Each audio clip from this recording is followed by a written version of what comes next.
চুন্নির হবু বরের সঙ্গে তার বৌদির রিলেশনে আছে সেটা দীপ আর চুন্নির সামনে প্রকাশ করে দেয় ঝাঁপি। হ্যাঁ বন্ধুরা, এমনটাই দেখা যাবে। বিস্তারিত জানতে ভিডিওটিকে লাইক দিয়ে চ্যানেলটি সাবস্ক্রাইব করে দেখতে থাকুন। গল্পের শুরু থেকেই দেখা যাবে সবার সামনে যখন রূপনারায়ণ সরকার বলে যে দাদা আমি একটা কথা বলতে চাই তোমাকে, তখনই দামোদর বলে কি বলতে চাচ্ছিস তুই রূপ? তখনই রূপ বলে দাদা আমি একটা সিদ্ধান্ত নিয়েছি, জানি আমার এই বাড়ির সিদ্ধান্ত নেওয়ার কোনো অধিকার নেই, তবুও আমি নিয়েছি। আমি চুন্নির বিয়ের কথা বলতে চাই। তখনই দামোদর বলে চুন্নির বিয়ে? চুন্নির এখনই বিয়ে কিসের জন্য? তখনই দেখা যায় চুন্নির বাবা বলে হ্যাঁ আমি একটা ভালো পাত্রর খবর পেয়েছি, তাই তোমাদেরকে জানাতে আসলাম। তখনই রূপনারায়ণ সরকার কল্পনায় চলে যায় যে কিভাবে সেদিন এই সব কিছু হয়েছিল। যখন রূপনারায়ণ সরকার বাড়িতে এসে চুন্নির কাছে খাবার চেয়েছিল, তখন চুন্নি খাবার না দিয়ে চলে গেলে তখন রনিত এসে রূপনারায়ণ সরকারকে বুঝিয়েছিল যে চুন্নিকে বিয়ে দিলে তার ক্ষমতা আবার ফিরে আসবে, সে আবার পাওয়ার দেখাতে পারবে। এই লোভটা দেখালেই রূপনারায়ণ সরকার রনিতের কথা বিশ্বাস করে সে রাজি হয়ে যায়। তখন রনিত বলে যে আচ্ছা বাবা, তাহলে আমি পাত্রর খবর দিচ্ছি, আমি অনেক ভালো পাত্র তোমার জন্য এনে দেব। আমি আমার পরিচিত একটা লয়ার, যে এই জায়গায় সব থেকে বড় লয়ার, তার ভাইয়ের সঙ্গে আমি, তার ছেলের সঙ্গে আমি তোমার মেয়ে চুন্নির বিয়ে ঠিক করতে চাই। তখনই দেখা যায় যে বলে যে আচ্ছা ঠিক আছে আমি দেখছি কথা বলে। তখনই দেখা যায় যে রনিত বলে দেখছি না বাবা, তোমাকে করতে হবে। তুমি যদি তোমার ক্ষমতাটা ফিরে পেতে চাও তাহলে তোমাকে এটা করতে হবে বাবা, তুমি কথাটা বুঝতে পারছো তো? তখনই রূপনারায়ণ সরকার বলে হ্যাঁ আমি বুঝতে পারছি, কি করব যদি দাদা আমার কথা না শোনে? তখনই দেখা যায় যে রনিত বলে তাহলে তুমি তোমার ক্ষমতা সম্পর্কে বোঝাও, ওদেরকে বুঝিয়ে বলো বাবা, তুমি তো এবারই ছেলে, বলো তোমাকে এভাবে সবকিছু থেকে বঞ্চিত করতে পারে না। এমনকি তোমার অভদ্র মেয়ে চুন্নিকেও তোমার বিপদে চলে গেছে ওই ঝাঁপির জন্য। তুমি বলছি যে বাবা তুমি রাজি হয়ে যাও। এরপরে দেখা যায় রাজি হয়ে গিয়ে সবার সামনে সেটা বলে, তখনই সেখানে ঝাঁপি এসে বলে না এই বিয়েটা হতে পারে না, কারণ চুন্নির আর সোহমের একটা সম্পর্ক আছে। তখনই দেখা যায় যে কেউই রাজি হয় না চুন্নি আর সোহমের সম্পর্কটা নিয়ে। তখন ঝাঁপি বলে কেন, সোহম তো ভালো একটা ছেলে, চুন্নিকে ভালোবাসে, ভালো রাখবে।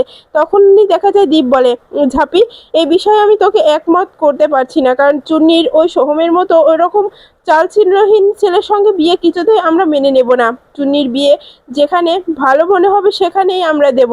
তখনই দামোদর বলে আচ্ছা রূপ, তুই যার কথা বলছিস তাকে আসতে বল দেখি, তুই তো ভালো কথাই বলছিস যে সে সে এখানকার বড় লয়ার, তার ছেলের সঙ্গে চুনির বিয়ের কথা পাকা করবি, কর তুই আসতে বল ছেলে পক্ষের, আমরা দেখি। এরপরে দীপ বলে হ্যাঁ হ্যাঁ কাকাই, তুমি আসতে বলো, আমরা সবাই দেখি চুন্নির জন্য কিরকম পাত্র তুমি দেখেছো। তখনই ঝাঁপি বলে এটা হতে পারে না, কিছুতেই হতে পারে না, এভাবে চুন্নির বিয়েটা হতে পারে না, আমার কেন যেন খটকা লাগছে।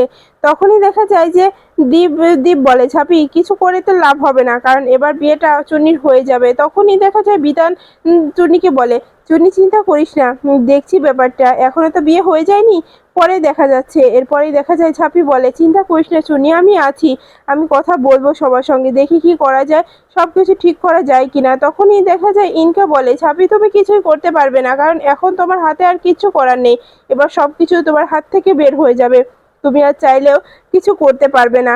এরপরেই দেখা যায় তখনই তখনই ইনকা দীপের মাকে বলে যে আন্টি আপনি কিছু একটা করুন, কারণ ও কিন্তু হাতের বাইরে চলে যাচ্ছে, ঝাঁপি এভাবে সবকিছু তার নিজের বশে নিতে পারে না, আপনি আপনি সবকিছু করবেন, কারণ ঝাঁপি যেন এবারের কোনো কিছুতেই সিদ্ধান্তে নাক না গলায়। তখনই দেখা যায় দীপের মা বলে হ্যাঁ ইনকা তুমি একদম ঠিক করেছো, আমি ঝাঁপিকে এবারে বউ বলে মানি না, তাহলে ঝাঁপি কেন আমার বাড়ির কোনো সিদ্ধান্ত নেবে, কোনো সিদ্ধান্ত নিতে পারবে না। তখনই দেখা যায় যে রনিত বলে ঝাঁপি তুই কিচ্ছু করতে পারবি না, তোর চোখের সামনে তোর পুরো পরিবারটাকে আমি একে একে ভেঙে চুরে মুচড়ে দেবো, তুই কিচ্ছু করতে পারবি না।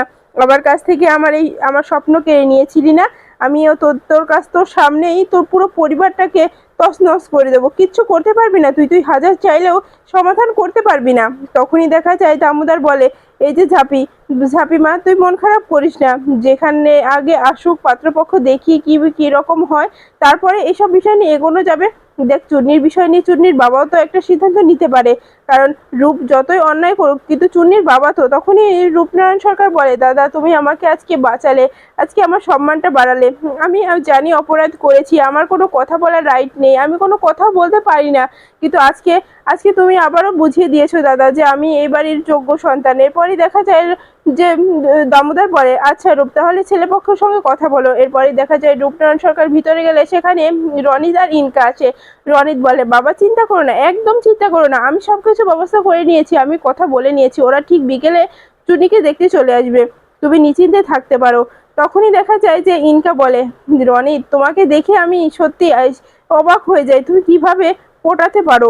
এরপরে দেখা যায় যে তখনই রূপনারায়ণ সরকার বলে, রনিত আমার মেয়ের কোনো ক্ষতি হবে না তো? তখনই রনিত বলে, না বাবা, ক্ষতি হবে না, চুনি আমারও তো বোন, আমিও তো ওর দাদা, বলো, এই জন্য আমি তো চুনির খারাপ চাইতে পারি না। তখনই ইনকা বলে, বা রনিত, বা তুমি চালিয়ে যাও, একদিন তুমি অনেক বড় হবে, তুমি যেভাবে খেলা দেখাচ্ছ। এরপরে ইনকা রনিতকে বলে যে, রনিত এবার তাহলে আমাদের প্ল্যান মতোই কাজটা হচ্ছে। তখনই দেখা যায় যে রনিত বলে, হ্যাঁ কাজটা ঠিক মতো এগোচ্ছে, একদম চিন্তা করো না ইনকা, আমি সবকিছু আমি আমার মতো করেই চালাবো, কেউ আমার কাছ থেকে কিছু কেড়ে নিতে পারবে না, তুমি একদম নিশ্চিন্তে থাকো ইনকা। তখনই দেখা যায় ইনকা বলে, রনিত তোমার মতো শয়তান লোক হয় না, সত্যি বলছি। তখনই রনিত বলে যে, ইনকা তুমি দেখতে থাকো আমি কি করি, এই পরিবারটাকে পুরো ভেঙে চুরে দেবো, এই পরিবারটা আমাকে আমাকে এত বছর ধরে আমাকে যে কষ্টটা দিয়েছে তার থেকে দ্বিগুণ কষ্ট আমি এই পরিবারটাকে দেব। তখনই চুনি বলে, ঝাঁপি, ঝাঁপি কি হয়ে গেল ঝাঁপি, আমি এখন এই বিয়ে টিয়ে করতে চাই না, তুই আমার সঙ্গে থাকিস ঝাঁপি। তখনই ঝাঁপি বলে, চুন্নি একদম চিন্তা করিস না, আমি তো দাদা ভাইয়ের সঙ্গে কথা বলছি। এরপরেই দেখা যায় ঝাঁপি দীপেরকে বলে যে, দীপ আমার কথা শোনো, তুমি এই বিয়েটা চুন্নির দিও না, দেখো সোহম চুন্নিকে ভালোবাসে, চুন্নিও সোহমকে ভালোবাসতে শুরু করেছে, ওদের ভালোবাসা এভাবে নষ্ট করে দিও না। তখনই দীপ বলে, এই ভালোবাসার কোনো মানে হয় না ঝাঁপি, এই ছেলে খেলা বাদ দে, এই ছেলে খেলা করিস না, কারণ সোহমের সঙ্গে চুন্নির বিয়ে কখনোই হতে পারে না, যেভাবে ওই চালচুলোহীন ছেলে, ওই ছেলের সঙ্গে চুন্নির বিয়ে আমি কিছুতেই দাদা হয়ে মেনে নিতে পারবো না, তো এইসব কথা আমাকে বলিস না তো ঝাঁপি, যা এখান থেকে। তখনই ঝাঁপি বলে, তুমি বুঝতে পারছো না। তখনই দেখা যায় যে তখনই দীপ বলে, আমি তো এইসব কথা শুনতে পারবো না, ছেলেপক্ষরা বিকেলে আসবে চুন্নিকে দেখতে, যদি পছন্দ হয় সেরকম হয় তাহলে বিয়ের দিনক্ষণ সবকিছু ঠিক হয়ে যাবে, এখন এসব কথা বাড়াস না তো, ঝাঁপি এখান থেকে যা, দেখ এসব ঝামেলা আমার ভালো লাগে না, ভুলে যাস না যে তুই তুই কাশের বিয়েতে কতটা ঝামেলা পাকিয়েছিলি, তুই সেরকম ঝামেলা কিন্তু এখন আর পাকাতে যাস না ঝাঁপি, তাহলে কিন্তু খারাপ হয়ে যাবে। তখনই ঝাঁপি মনে মনে বলে, এইসব কথা বলে এখন কোনো লাভ হবে না, কারণ আমার কথা কিছুই শুনবে না। এরপরে বিকেলে পাত্রপক্ষ চলে আসে। তখনই পাত্রর বাবা বলে যে, আমরা আপনাদের বাড়িতে আসতে পেরে খুব খুব ভালো লাগছে, আপনাদের বাড়িটাও আমাদের অনেক পছন্দ হয়েছে, মেয়েটাও অনেক সুন্দর শুনেছি, তারপরেও দেখতে আসলাম।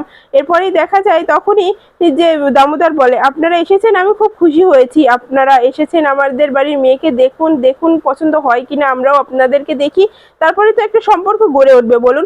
তখনই পাত্রপক্ষর বাবা বলে, হ্যাঁ ঠিক বলেছেন। এরপরে চুন্নিকে নিয়ে আসে ঝাঁপি, আর ঝাঁপি বলে, চুন্নি একদম চিন্তা করিস না, দেখ কাঁসার বিয়েতেও কিন্তু এরকম দেখতে এসেছিল, দেখতে এলেই তো আর বিয়ে হয়ে যায় না, তুই এতটা মন খারাপ করিস না চুন্নি, আমি আছি, ঝাঁপি আছে তো, তোর কোনো ক্ষতি হতে দেবে না। তখনই চুন্নি বলে, ঝাঁপি আমি সেরকম ভয় পাচ্ছি না, ভয়টা পাচ্ছি কোথা থেকে জানিস, যে ওই ছেলেটা কেমন, তার ব্যাকগ্রাউন্ড কি, সে কি করে, কি তার ব্যবহার, আমি কিছু বুঝি না, এভাবে হুট করে বিয়েটা আমি এটা মেনে নিতে পারছি না। আমি সোহমকে নিয়ে ভাবছি না, কারণ সোহমের সঙ্গে তো আমার রিলেশন নেই, শুধুমাত্র শুরু হয়েছিল, এটা শেষ করতে আমার বেশি একটা সময় লাগবে না, কিন্তু ছেলেটাকে তো চিনি না, এই জন্য একটু চিন্তা হচ্ছে।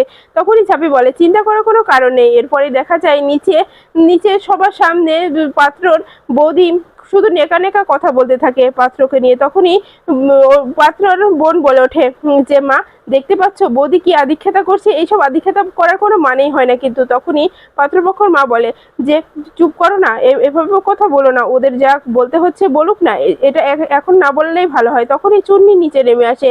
তখনই এই ঝাঁপি বলে, এই চুন্নি মনটা এত খারাপ করিস না রে, একটু হাসি খুশিতে থাক, কিচ্ছু হবে না, ঝাঁপি আছে তোকে কথা দিচ্ছে, তোর কোনো ক্ষতি হতে দেবে না, ঝাঁপি আর যাই করুক তোদের কোনো ক্ষতি হতে দেবে না, দেখ।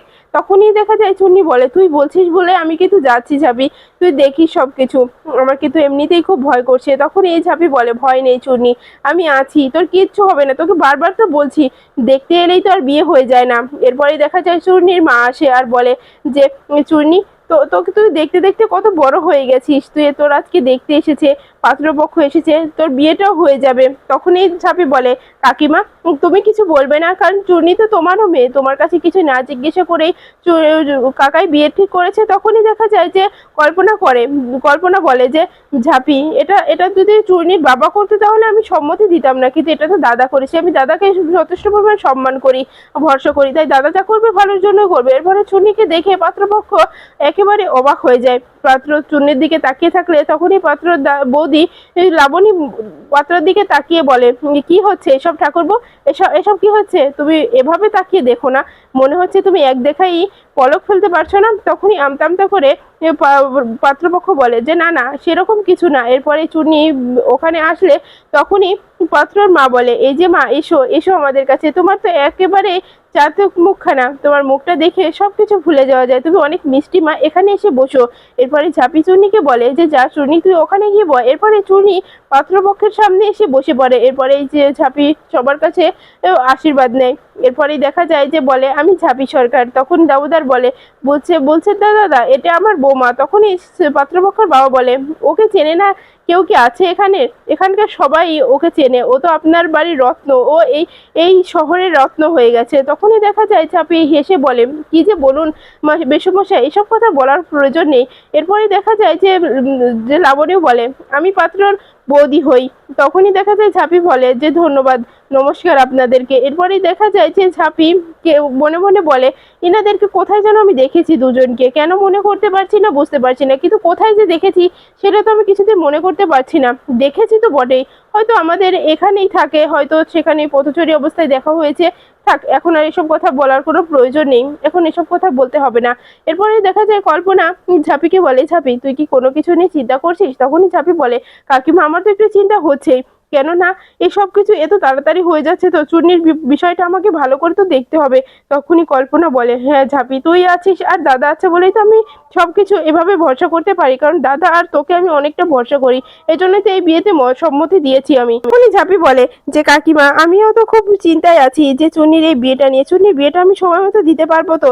চুন্নি সুখী হবে তো? তখনই চুন্নি মনে মনে বলে যে আমি এই এখন বিয়ে করতে চাইনি, তবু আমার বিয়েটা হয়ে যাচ্ছে, আমার স্বপ্ন ভেঙে যাচ্ছে। তখনই কল্পনা ঝাঁপিকে বলে, দেখ না মেয়েটার মুখটা পুরো শুকিয়ে আছে।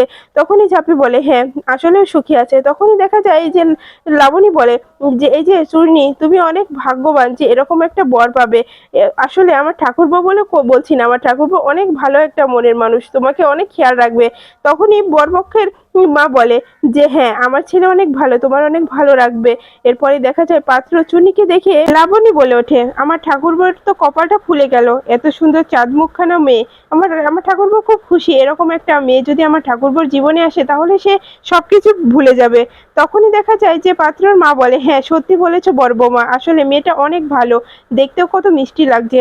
তখনই ঝাঁপি মনে মনে বলে, ওদের তো এক দেখাই পছন্দ হয়ে গেল চুন্নিকে, আর চুন্নিকে পছন্দ হবেই না কেন, চুন্নি তো অনেক সুন্দর অনেক ভালো, এজন্য ওকে যে দেখবে সেই পছন্দ করে দেবে। অন্যদিকে দেখা যায় সোহম চুন্নির ফোনের অপেক্ষা করতে থাকে আর বারবার ফোন দেখতে থাকে। তখনই ফোনের উজো ফলো করে দেখে যে ফোনটা বন্ধ হয়ে গেছে। তখনই তখনই সোহম বলে, ফোনটা যে কখন বন্ধ হয়ে গেছিল আমি তো কিছুই জানি না। তখনই বিতান সোহমকে ফোন করে আর বলে, সোহম ভাই আমি তোকে কতবার ফোন করছি, সকাল থেকে ফোন করছি, ফোন কেন বন্ধ করে রেখেছিলি? তখনই সোহম বলে যে বিতান আসলে ফোনটা বন্ধ হয়ে গেছিল চার্জ শেষ হয়ে, আমি বুঝতে পারিনি রে। তখনই বিতান বলে, এদিকে সবকিছু শেষ হতে চলেছে আর তুই ওদিকে এখনো বসে আছিস। তখনই সোহম বলে, কি হয়েছে? আমি কিন্তু তোর কিছু কথা বুঝলাম না ভাই, কি হয়েছে? চুন্নির ঠিক আছে তো? চুন্নির কিছু হয়ে যায়নি তো? তখনই বিতান বলে, না চুন্নির বিষয়টা নিয়ে হচ্ছে, চুন্নির বিয়ে ঠিক করে ফেলেছে মামু, আজকে চুন্নিকে দেখতে এসেছে।